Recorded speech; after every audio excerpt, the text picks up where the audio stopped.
nice. So that's the citrus wash all done. The car's looking pretty clean, but if you look closer, you can still see there's dirt and grime still on the car. Not too much, so most of it's come off.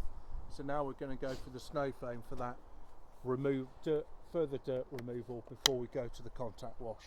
Over to you, Matt. So now with the snow foam, we're going to apply it in exactly the same way. It's just going to look a lot more foamy, as snow foam does exactly what it says on the tin.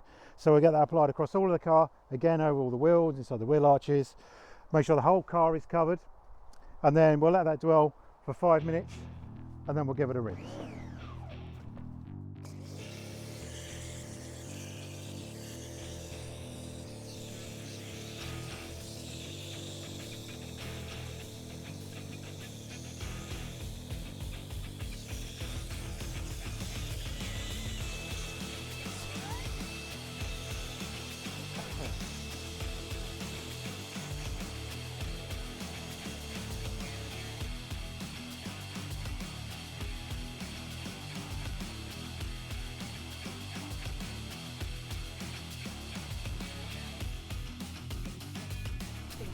Normally we'd leave it for 4 or 5 minutes.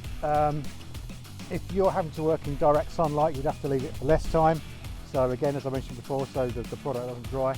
But this is actually an ideal day, so it's not too cold, not too hot. We're not in direct sunlight, so these are perfect conditions for the snow foam to work. So it's probably about there. We'll give it a rinse off, and then we can do the contact wash.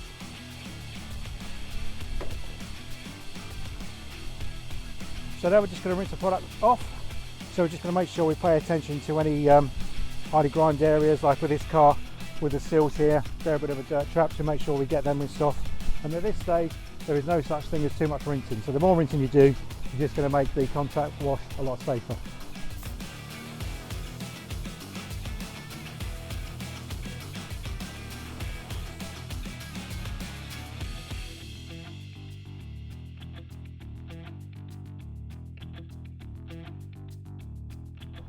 Probably just one thing to say when you're rinsing off is pay particular attention to the bottoms of the seals, the rears of the arches, because these are going to get most of the muck flung underneath.